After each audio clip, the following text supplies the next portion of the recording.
નમસ્કાર.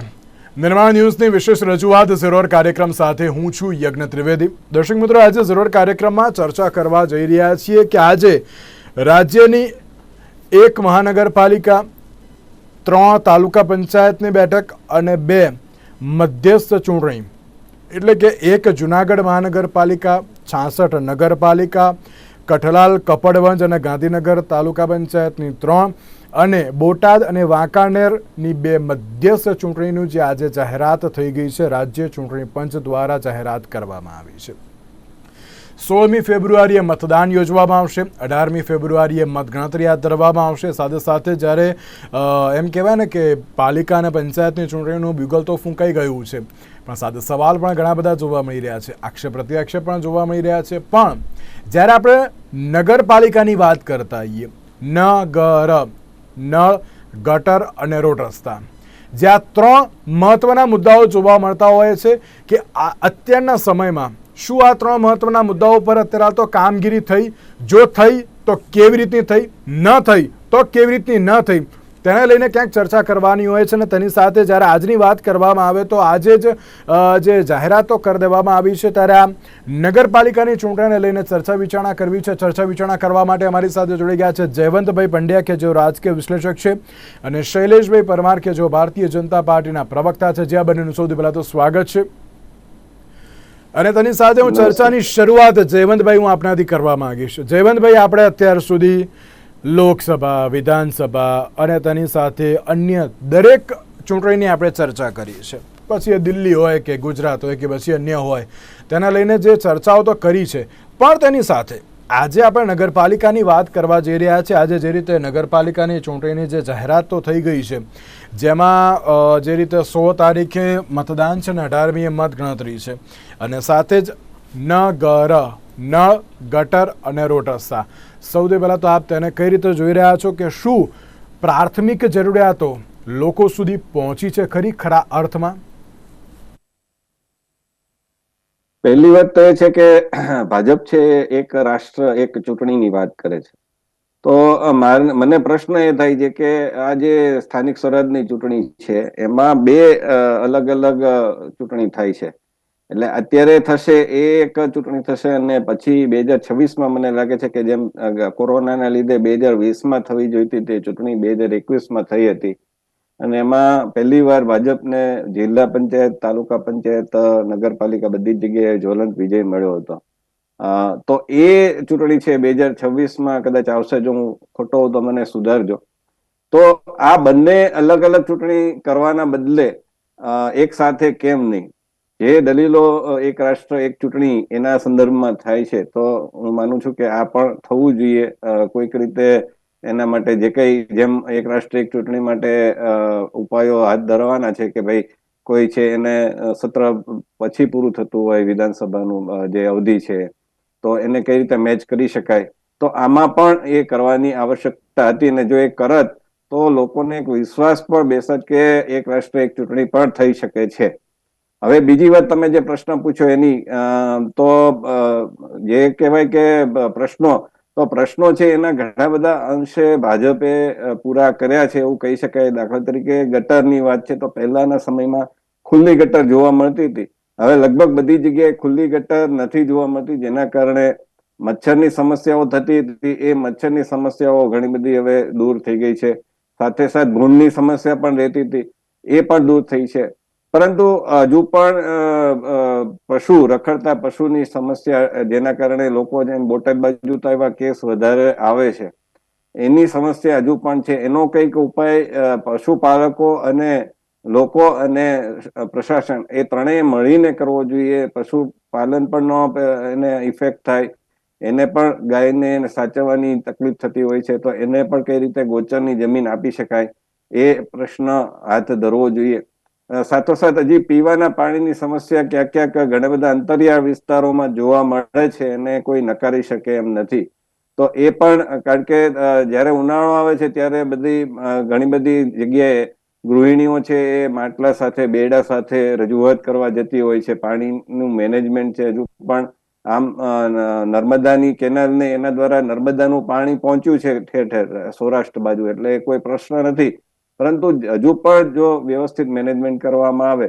અને ત્રીજો પ્રશ્ન છે એ વીજળીનો છે. આમ દલીલો એવી થાય છે કે 24 કલાક વીજળી છે, પરંતુ હજુ પણ ઘણી બધી જગ્યાએ વીજળીની સમસ્યા રહેતી હોય છે. ખાસ કરીને સુરેન્દ્રનગર જેવા વિસ્તારમાં જાવ તો શનિવારે વીજળી છે એ વેરણ થઈ જતી હોય છે. એ પણ ઉનાળાના સમયમાં પણ આ તકલીફ થતી હોય છે. હવે લેપટોપ થી માંડીને મોબાઈલ થી માંડીને ઘણી બધી ચીજો છે એ વીજળી ઉપર જ આધારિત હોય, ત્યારે આ કાપ છે એ હજુ પણ કેમ આપવામાં આવે છે? અને જેમ અમદાવાદમાં સરસ મેનેજમેન્ટ છે, વડોદરા, સુરત, રાજકોટ આ બધી જગ્યાએ સરસ મેનેજમેન્ટ થઈ શકતું હોય, તો આ જે નીચેના કક્ષાએ પણ જે કહેવાય કે બી ગ્રેડના નગરો છે એની સાથે પણ કેમ ન થઈ શકે?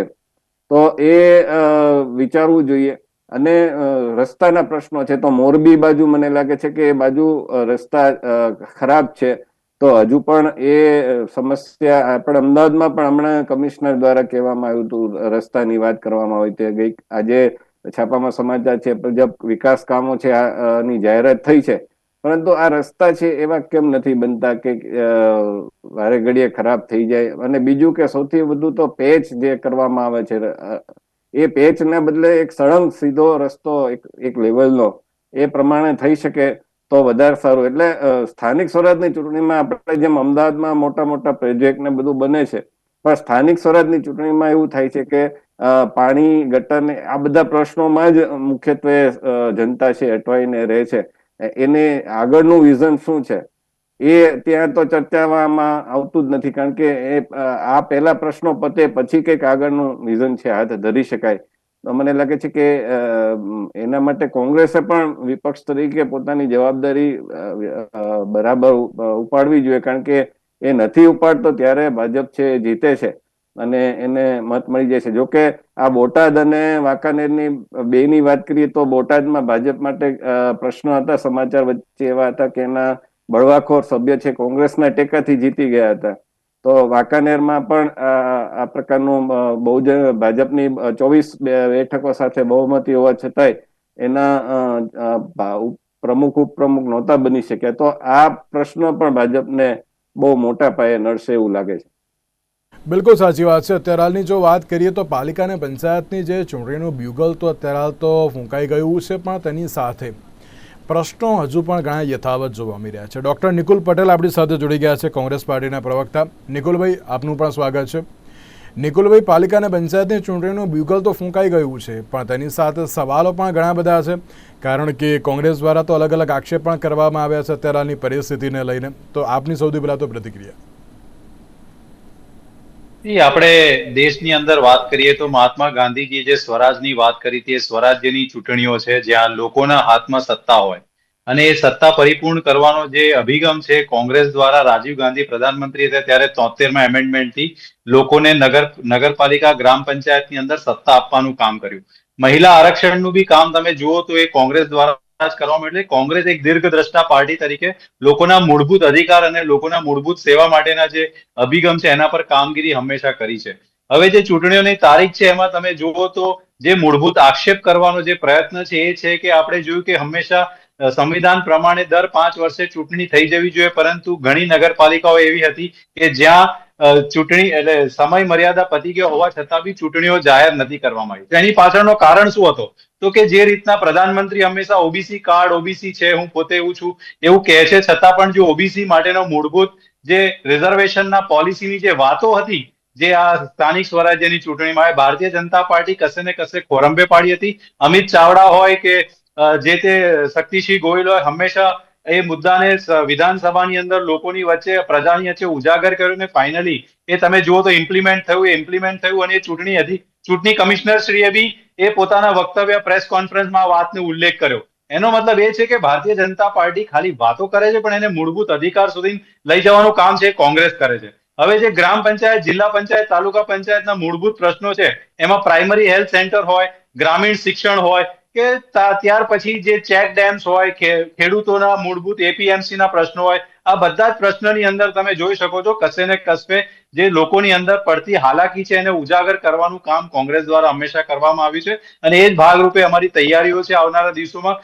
દરેક નગરપાલિકામાં અમે ભારતીય જનતા પાર્ટીને સક્ષમતાપૂર્વક લડત આપીશું. અને અમને વિશ્વાસ છે કે ગયા વખતના જે બી પરિણામો છે એના કરતા આ વખતે ડેફિનેટલી સારા પરિણામો ભારતીય રાષ્ટ્રીય કોંગ્રેસને જોવા મળશે.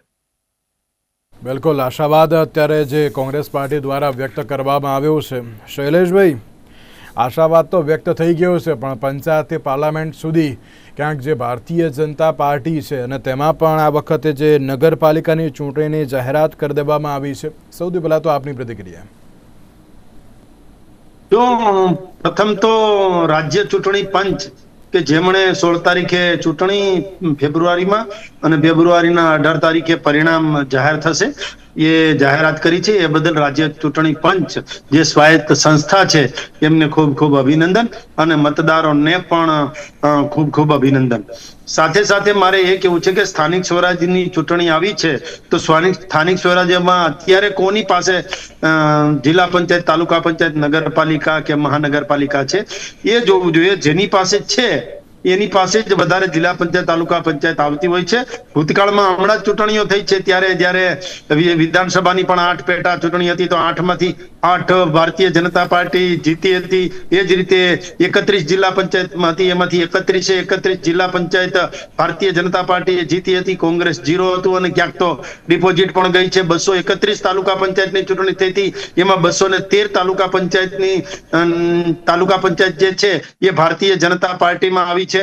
અને એ જ રીતે નગરપાલિકા માનો કે 75 ની ચૂંટણી થઈ હતી, એમાંથી 71 જેટલી નગરપાલિકા ભારતીય જનતા પાર્ટીમાં ચૂંટાયા હતા અને 8 માંથી 8 મહાનગરપાલિકા જે છે એ ભારતીય જનતા પાર્ટીની ચૂંટણી હતી. એટલા માટે કે અમે કામ કરીએ છીએ સ્થાનિક સ્વરાજ.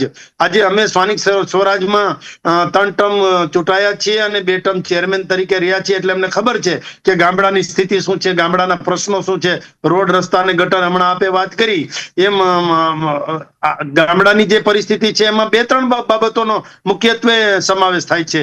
જે રીતે તાલુકા પંચાયત અને જિલ્લા પંચાયત અને ગ્રામ પંચાયત જે છે એ સ્થાનિક સ્વરાજ્ય લોકોનું રાજ છે અને એમાં તાલુકા પંચાયત તો સાવ લોકોનું રાજ. આપણે ઘણી વખત વાત કરી ચુક્યા છીએ કે ગ્રામ પંચાયતની ચૂંટણી તો એમાં પાર્ટી અને વ્યક્તિ ક્યાં છે, તો કે ગ્રામ પંચાયતમાં પાર્ટી ક્યાંય છે જ નહીં, વ્યક્તિ ઉપર જ ચૂંટણી લડાઈ છે.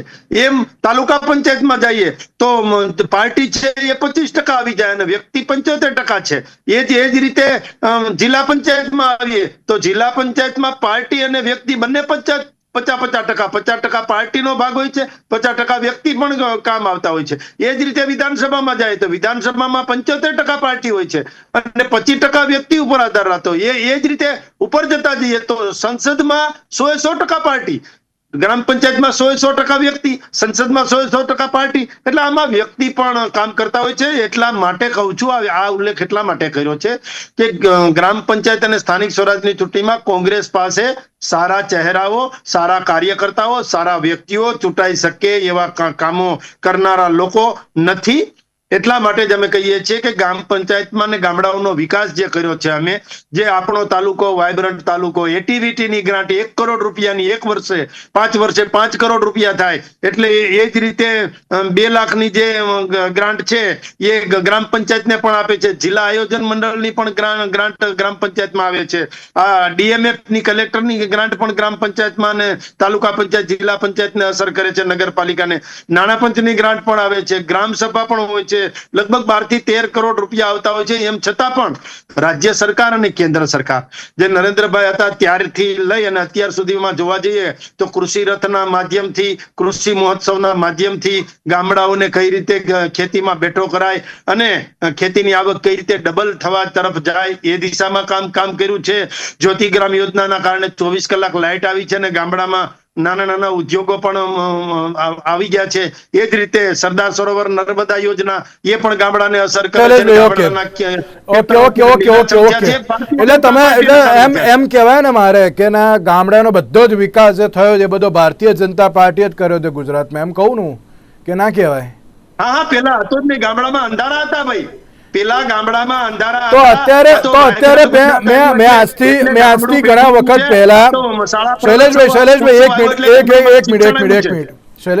એક મિનિટ મેં આજથી આઈ થિંક 15 દિવસ કે પછી 1 મહિના પહેલા નિકુલભાઈની જોડે જ મેં એક ડિબેટ કરી હતી એજ્યુકેશન ઉપર, કે જેમાં અમે બંને ચર્ચા કરી હતી. તેની સાથે ભારતીય જનતા પાર્ટીના પણ પ્રવક્તા હતા, ત્યારે અમે ચર્ચા કરી હતી અને ક્યાંક તમારા જ ભાજપના પ્રવક્તા એક્સેપ્ટ કર્યું હતું કે ના, અમુક જગ્યાએ અત્યારે તો ઇન્ફ્રાસ્ટ્રક્ચર જે શાળાઓનું યોગ્ય ન હોય ને તો એની પણ જવાબદારી અમારી છે. એટલે જો 100% કહેતા હોય ને તો આ બધી ઘણી બધી જગ્યાઓ છે અંતરિયાળ વિસ્તારોમાં, એમાં બધી સ્કૂલ પણ આવી જાય, પાણીનો પ્રશ્ન આવી જાય, રોડ રસ્તા પણ આવી જાય. જયવંતભાઈ પણ મારી વાતથી એગ્રી કરશે કે જે પ્રમાણે વરસાદની જે પરિસ્થિતિ હતી તેમાં છોટાઉદેપુરમાંથી એક સગર્ભા મહિલાને જે ગામડામાંથી મેઇન રોડ ઉપર લાવવા માટે પણ એ લોકોને અંદર 108 પહોંચતી નથી, પ્રકારની પરિસ્થિતિ પણ થઈ હતી. ત્યારે એ લોકોએ અત્યારે તો ગામના લોકોએ તેમને બહાર લાવવાની એક ફરજ પડી હતી. એટલે કે તમે એમ જો 100% કહેતા હોય તો પછી આવા બધા પ્રશ્નો પણ હજુ ઘણા બધા યથાવત છે, પણ પ્રાથમિક જરૂરિયાતોને લઈને અમે માનીએ છીએ, અમે આખરે માનવી છીએ, ક્યાંક અમારી ક્ષતિ હોય, ક્યાંય ખામી હોય, ક્યાંય ભૂલ હોય, ક્યાંય મિસ્ટેક હોય તો અમે કરીશું. પરંતુ ભારતીય જનતા પાર્ટી ચૂંટણી ટાણે બિલાડીના ટોપની જેમ નીકળી પડે એ પ્રકારની પાર્ટી નથી. અમે તો ચરે વેતી એટલે પથ કા અંતિમ લક્ષ્ય નહીં હે સિંહાસન ચढ़ते जाना, सब समाज को लिए साथ में आगे है बढ़ते जाना. 14 ગણી અર્થવ્યવસ્થા મજબૂત કરી છે ગામડાની, એ ભારતીય જનતા પાર્ટીએ કરી છે. અંદરો અંદર ગામડામાં વેરઝેર ન થાય એટલે સમરસ પંચાયતની યોજના પણ ભારતીય જનતા પાર્ટી લાવ્યા છીએ. મારે નિકુલભાઈને એ પૂછવું છે કે ગયા વખતે તમે સ્થાનિક સ્વરાજની ચૂંટણીમાં જે તમારું પંજાનું ચૂંટણી ચિહ્ન છે એ આપ્યું નતું, જે રીતે જેને કહેવાય ને ઘોડા વગરનો વરરાજો હતો એ પ્રમાણે તમે નીકળી ગયા હતા. આ વખતે તમે ચૂંટણી ચિહ્ન આપવાનો છો સ્થાનિક સ્વરાજ્યમાં કે નહીં, કે પછી હારી જાવ? નિકુલભાઈ ક્યાંક ચૂંટણી આવે છે. ઓકે શૈલેષભાઈ એક મિનિટ ચૂંટણી આવે છે ત્યારે કોંગ્રેસ પાર્ટી બહાર આવે છે તો એક આક્ષેપ પણ જોવા મળી રહ્યો છે. નિકુલભાઈ, મારા ખ્યાલથી ભારતીય જનતા પાર્ટીના મિત્ર ભૂલી ગયા છે કે ગુજરાતની અંદર જે આંકડાઓ જે સરકારના નથી હોતા, સમજી લો, જે એમના વિરોધના કાં તો એમના સફળતાના નથી હોતા, એ કોણ બહાર લાવે છે?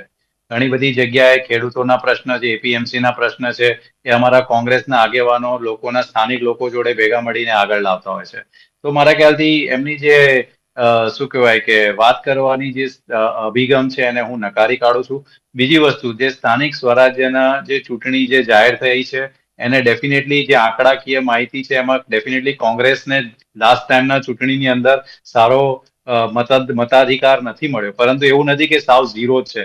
કોંગ્રેસ મુક્ત ભારતની વાત કરતી ભારતીય જનતા પાર્ટી સરકારે ભૂલી ગઈ છે કે કોંગ્રેસ ખૂબ ગ્રાસરૂટ લેવલ સુધી લોકોના અંદર વસેલી છે અને અમે અમારું પ્રતિનિધિત્વ ફરીથી ખીલીશું અને જે બી સરકાર જે શું કહેવાય કે વાત કરી રહી છે જે પરિપૂર્ણ નથી થઈ રહી એને અમે સક્ષમતાપૂર્વક લોકોની વચ્ચે ઉઠાઈશું. અને આપણે ઘણીવાર ઉઠાવીએ છીએ, પ્રાઇમરી હેલ્થ સેન્ટરના પ્રશ્નો હોય, શિક્ષણના પ્રશ્નો હોય, ગ્રામીણની અંદર કવચ વીમાના પ્રશ્નો હોય, ઘણા બધા પ્રશ્નો છે જે લોકો આજે શું કહેવાય કે તકલીફ પડી રહી છે. હવે જે ફંડની ને ગ્રાન્ટ્સની વાત કરે છે તો જે લોકલ નેતૃત્વ કે પ્રતિનિધિત્વ કરતા હોય એમને પૂછવામાં બી ઘણી વાર નથી આવતું ને સીધા તાલુકા વિકાસ અધિકારી અને જિલ્લા વિકાસ અધિકારીથી સીધું કામની ફાળવણી થઈ જાય છે. તો લોકોના જે ઇન્વોલ્વમેન્ટ છે એ ક્યાં છે?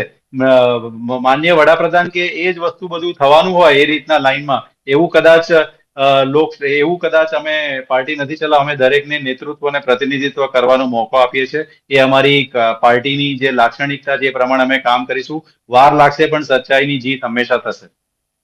સચ્ચાઈની જીત તો થશે. શૈલેષભાઈ, એક આક્ષેપ એવો પણ જોવા મળી રહ્યો છે કે છેલ્લા 2 વર્ષથી ભારતીય જનતા પાર્ટી અત્યારે તો વહીવટદારોનું જે રાજ ચલાવીને માત્ર ભાજપને જ ફાયદો કરાવે. આજે શક્તિસિંહ ગોહિલ દ્વારા જે એક પ્રતિક્રિયા આપવામાં આવી હતી આ નગરપાલિકાની ચૂંટણીને લઈને અને તેમના દ્વારા પણ એમ જ કહેવામાં આવ્યું કે 19મી ફેબ્રુઆરી 2018ના રોજ ચૂંટણી યોજવામાં આવી હતી, તો 2 વર્ષ અત્યારે તો લેટ કેમ કર્યું તમે? વહીવટદારોને અત્યારે માત્ર નિમણૂક કરી દેવામાં આવી અને પછી માત્ર ને માત્ર ભાજપને ફાયદો કરાવવા માટે શું આ લેટ ચૂંટણી કરાવી છે?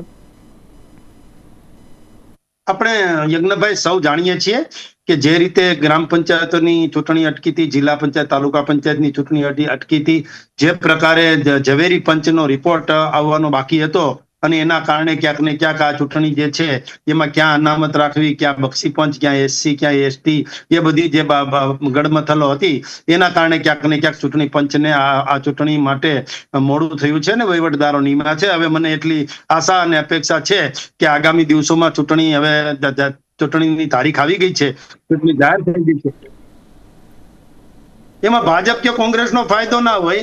ના, એમાં ભાજપ કોર્ટમાં જ્યારે એવો આક્ષેપ શક્તિસિંહ ગોહિલ દ્વારા પણ કરવામાં આવ્યો છે, અમિત ચાવડાજી દ્વારા પણ કરવામાં આવ્યો છે. ગોઠવણી થતી હોય, અનામતની ગોઠવણી થતી હોય અને ફરીથી અનામતની ગોઠવણી કરવાની હોય રોટેશન મુજબ, ત્યારે ક્યાંક ને ક્યાંક આવું થતું હોય છે. એટલા માટે આવું થયું છે ને જ્યારથી આ ઝવેરી પંચને રિપોર્ટ આવે એ પછી કરવાનું હતું, તો ઝવેરી પંચનો સંપૂર્ણ રિપોર્ટ આવી ગયો છે. ક્યાં કેટલી અનામત, ક્યાં મહિલા અનામત, ક્યાં બક્ષી પંચ, ક્યાં એસસી, ક્યાં એસટી, એટલે આ બધું થઈ ગયું છે. એટલે હવે ચૂંટણી થઈ છે. આપણે આશા રાખીએ કે ચૂંટણી પંચ નિષ્પક્ષ છે અને એ સંપૂર્ણ ન્યુટ્રલ સ્વાયત્ત સંસ્થા છે.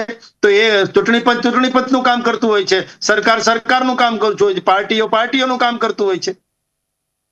જયવંતભાઈ, એક બહુ મહત્વનો સવાલ કે જ્યારે તમે પ્રશ્નોની તો વાત કરી કે નગરપાલિકાઓમાં પ્રશ્નો ઘણા બધા યથાવત જોવા મળે છે, પણ હજુ પણ એક સવાલ એ પણ છે કે નગરપાલિકા એવી પણ છે કે જે ઇલેક્ટ્રિક જે બિલ ભરી નથી શકતી, કર્મચારીઓને પગાર પણ નથી આપી શકતી, અને બીજી બાજુ જે ઓબીસી અનામતની જે બાબત જોવા મળી છે ઝવેરી કમિશનની, તો શું લાગે છે આ વખતે તેને લઈને પણ કોઈક રાજકીય સમીકરણો બંધાય તેવી કોઈ શક્યતાઓ ખરી?